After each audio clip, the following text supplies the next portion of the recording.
ಗುರುಗಳೇ, ದಯಮಾಡಿ ಕ್ಷಮಿಸಿ.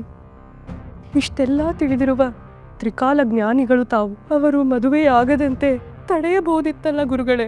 ಮಗಳೇ, ಅದು ಕೂಡ ದೈವ ಸಂಕಲ್ಪವೇ. ಮುಂದೆ ರಾಘವೇಂದ್ರ ತೀರ್ಥರು ಕೋಟ್ಯಾಂತರ ಕುಟುಂಬಗಳ ಕಣ್ಣೀರು ಒರೆಸಬೇಕಾದರೆ ಅವರು ಪ್ರೇಮ ಸಮುದ್ರದ ಆಳದಲ್ಲಿ ಮುಳುಗಿ ಏಳಲೇಬೇಕಿತ್ತು.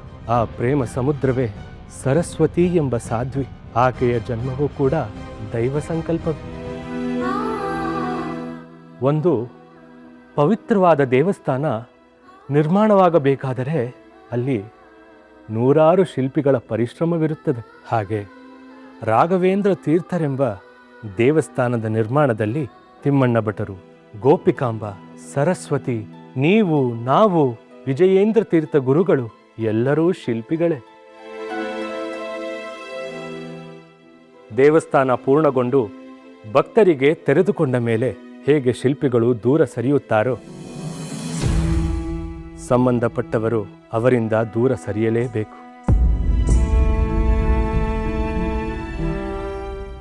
ಈಗ ಆಗಿ ಹೋಗಿರುವುದನ್ನು ಮರೆಯಿರಿ. ಆಗಬೇಕಾಗಿರುವುದಕ್ಕೆ ಸಹಕರಿಸಿ. ಹಾಗೆ ಆಗಲಿ ಗುರುಗಳೇ. ತಾವು ಇಷ್ಟು ಹೇಳಿದ ಮೇಲೆ ನಮ್ಮ ಬಳಿ ಯಾವ ಮಾತುಗಳೂ ಇಲ್ಲ. ನಾವು ಹೇಗೆ ಸಹಕರಿಸಬೇಕೆಂದು ಅಪ್ಪಣೆ ಮಾಡಿ. ಬಹುಮುಖ್ಯವಾದಂಥ ಹೊಣೆಗಾರಿಕೆಯೊಂದು ನಿಮ್ಮಗಳ ಮೇಲಿದೆ. ಸರಸ್ವತಿಗೆ ಸಮಾಧಾನ ಹೇಳಿ ಧೈರ್ಯ ತುಂಬಿ ಅವಳ ಬೆನ್ನಿಗೆ ನಿಲ್ಲುವ ಕೆಲಸ ನಿಮ್ಮದು. ನಾವು ಎಲ್ಲ ರೀತಿಯಿಂದಲೂ ನಿಮಗೆ ಸಹಕರಿಸುತ್ತೇವೆ. ಆ ಹೆಣ್ಣು ಮಗಳು ಸದೃಢವಾಗಿ ನಿಲ್ಲಬೇಕೆಂಬುದೇ ನಮ್ಮ ಆಶಯ. ಖಂಡಿತ ಮಾಡುತ್ತೇವೆ ಗುರುಗಳೇ. ಆಕೆ ನಮ್ಮ ಮಗಳು.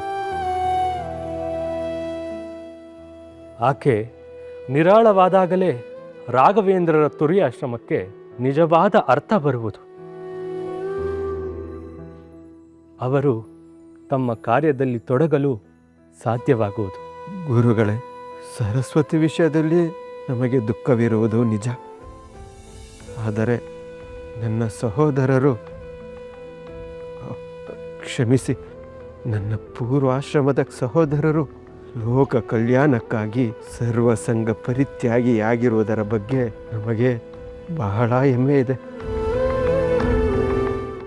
ಗುರುಗಳೇ, ರಾಘವೇಂದ್ರ ತೀರ್ಥರ ಸನ್ಯಾಸ ದೀಕ್ಷೆ, ವೇದಾಂತ ಸಾಮ್ರಾಜ್ಯದ ಅಧಿಪತಿಯಾಗಿ ಪೀಠಾರೋಹಣ, ಇದೆಲ್ಲ ನೋಡಿ ಮನಸ್ಸು ತುಂಬಿದೆ. ಸರಸ್ವತಿಯನ್ನು ಸಂತೈಸುವ ಕೆಲಸ ನಾವೆಲ್ಲ ಮಾಡುತ್ತೇವೆ. ದೈವಾಂಶ ಸಂಭೂತರ ಜೊತೆ ಇಷ್ಟು ಕಾಲ ಜೊತೆಗಿದ್ವಿ ಅನ್ನೋದೇ ನಮ್ಮ ಭಾಗ್ಯ. ಅವರೀಗ ನೊಂದವರ ಕಣ್ಣೀರು ಒರೆಸಲು ಹೊರಟಿದ್ದಾರೆ. ಅದಕ್ಕಿಂತಲೂ ಪುಣ್ಯ ಇನ್ನೇನಿದೆ ಗುರುಗಳೇ. ಗುರುಗಳೇ, ಇಷ್ಟು ಸುದೀರ್ಘವಾಗಿ ತಮ್ಮನ್ನು ಬಳಲಿಸಿದ್ದೇವೆ. ದಯಮಾಡಿ ಕ್ಷಮಿಸಿ, ನಮ್ಮನ್ನು ಆಶೀರ್ವದಿಸಿ ಗುರುಗಳೇ. ಶ್ರೀಹರಿ, ನಾವಿನ್ನು ಹೊರಡುತ್ತೇವೆ. ಸಕಲ ಸನ್ಮಂಗಳಾನಿ ಭವಂತು.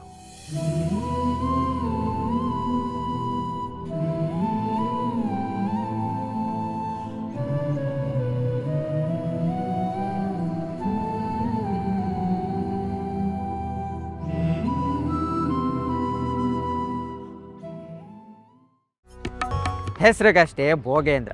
ನನ್ನ ಜೀವನದಲ್ಲಿ ಭೋಗಾನೂ ಇಲ್ಲ, ವೈಭೋಗಾನೂ ಇಲ್ಲ. ಇವನು ವೈಭವನ ನನ್ನ ಕಣ್ಣಲ್ಲಿ ನೋಡೋಕ್ಕಾಗ್ತಾ ಇಲ್ಲ. ಹೆಂಡತಿ ಬಿಟ್ಟವನಿಗೆ ರಾಜಮರ್ಯಾದೆ. ಮದುವೆನೇ ಆಗದೆ ಅಖಂಡ ಬ್ರಹ್ಮಚಾರಿ ಆಗಿರೋ ನನಗೆ ತೆಂಗಿನಕಾಯಿ ಚುಪ್ಪು. ಇದು ಯಾವ ನ್ಯಾಯ ಗೋವಿಂದ? ಶಾಂತಿ ಆಚಾರ್ಯರೇ, ಶಾಂತಿ. ತಾಳಿದವನು ಬಾಳಿಯಾನು, ನಿಧಾನವೇ ಪ್ರಧಾನ. ಹೌದೌದು, ಎಣ್ಣೆ ಮುಗಿಯೋಕೆ ಮುಂಚೆ ದೀಪ ಪ್ರಜ್ವಲಿಸೋದು ಪ್ರಕೃತಿಯ ನಿಯಮ ಗುರುಗಳೇ. ನೀವು ಹೆಣೆದಿರೋ ಬಲೆ ನೋಡಿದರೆ ವೆಂಕಟನಾಥನ ಈ ಸಂಭ್ರಮ ಅವಮಾನವಾಗಿ ಬದಲಾಗೋದಕ್ಕೆ ತುಂಬ ದಿನಗಳಿಲ್ಲ ಆಚಾರ್ಯರೇ. ನೀವು ಹೆಣೆದಿರೋ ಬಲೆ ನೋಡಿದರೆ ವೆಂಕಟನಾಥನ ಈ ಸಂಭ್ರಮ ಅವಮಾನವಾಗಿ ಬದಲಾಗೋದಕ್ಕೆ ತುಂಬ ದಿನಗಳು ಕಾಯಬೇಕಾಗಿಲ್ಲ ಆಚಾರ್ಯರೇ. ಕುಂಭಕೋಣಕ್ಕೆ ಹೋದ ತಕ್ಷಣ ನಿಮ್ಮ ಮನೆ ಹಾಳು ಉಪಾಯನ ಚಾಲೂ ಮಾಡಿಬಿಡಿ. ಆಗ ಎಲ್ಲ ತಿರ್ಗಾ ಮುರುಗಾ ಆಗಿಬಿಡುತ್ತೆ. ಏನೇ ಆಗಲಿ ನಮ್ಮ ಗುರುಗಳು ಹೀಗೆ ಮಾಡಬಾರ್ದಾಗಿತ್ತು ಗೋವಿಂದ. ಕಣ್ಣು ಮುಂದೆನೇ ಇದ್ದ ಈ ಅಖಂಡ ಬ್ರಹ್ಮಚಾರಿನ ಬಿಟ್ಟು ಎಲ್ಲೋ ಇದ್ದ ಸಂಸಾರಿನ ಕರ್ಕೊಬಂದು ಪಟ್ಟ ಕಟ್ಟೋದಕ್ಕೆ ಹೊರಟಿದಾರಲ್ಲ, ಆ ದೃಶ್ಯ ನೋಡ್ತಾ ಇದ್ರೆ ನಕಶಿಕಾಂತ ಉರಿದೋಗುತ್ತೆ. ಆದಷ್ಟು ಬೇಗ ಈ ಊರಿನ ತಣ್ಣಗೆ ಮಾಡ್ಕೊಳ್ಳೋದಕ್ಕೆ ನಾನು ಅನ್ಕೊಂಡಿದ್ದನ್ನು ಮಾಡಲೇಬೇಕು.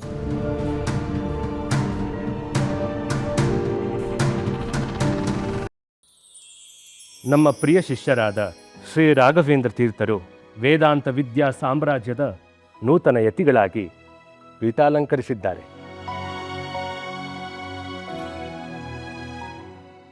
ಅವರನ್ನು ಶ್ರೀ ಮೂಲರಾಮ ಆಶೀರ್ವದಿಸಲಿ. ಜಗತ್ತಿನ ಕಲ್ಯಾಣವು ಅವರ ಅಮೃತ ಹಸ್ತದಿಂದ ನಡೆಯಲಿ. ಅವರು ಸಕಲ ಅಕ್ಷಯ ಸಿರಿ ಸಂಪತ್ತುಗಳಿಂದ ಮಂಗಳಪ್ರದರಾಗಿ ಜಗತ್ತಿನ ಹಿತದಲ್ಲಿ ಆಸಕ್ತರಾಗಿ ನಮ್ಮ ಪರಮ ಪೂಜ್ಯ ಗುರುಪಾದಂಗಳವರಾದ ಶ್ರೀ ವಿಜಯೇಂದ್ರ ತೀರ್ಥರಂತೆ ವೇದಾಂತ ಸಾಮ್ರಾಜ್ಯದ ಕೀರ್ತಿ ಪತಾಕೆಯನ್ನು ನವದೆತ್ತರಕ್ಕೆ ಹಾರಿಸಲೆಂದು ಹಾರೈಸುತ್ತೇವೆ. ಶ್ರೀ ವರಕುಮಾರರೇ, ಈ ವೇದಾಂತ ಸಾಮ್ರಾಜ್ಯದ ಪಾಲನೆ ನಿರಂತರವಾಗಿ ನಡೆಯುತ್ತಿರುತ್ತದೆ. ಈಗ ನಾವು ನಿಮಗೆ ಪೀಠವನ್ನು ವಹಿಸಿಕೊಟ್ಟಿರುವ ಹಾಗೆ ಮುಂದೊಂದು ದಿನ ಸಂದರ್ಭ ಬಂದಾಗ ಈ ಮಹಾಪೀಠಕ್ಕೆ ಅರ್ಹರು ಯೋಗ್ಯರಿಗೆ ಪೀಠವನ್ನು ವಹಿಸಿಕೊಟ್ಟು ಪೀಠದ ಪರಿಪಾಲನೆ ಮಾಡಬೇಕು.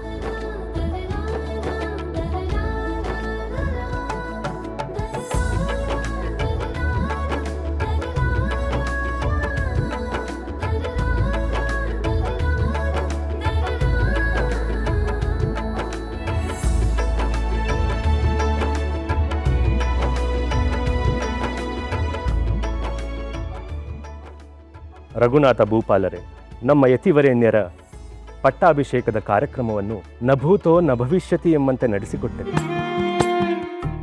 ನಿಮಗೆ ಎಷ್ಟು ಕೃತಜ್ಞತೆ ಹೇಳಿದರೂ ಸಾಲದು.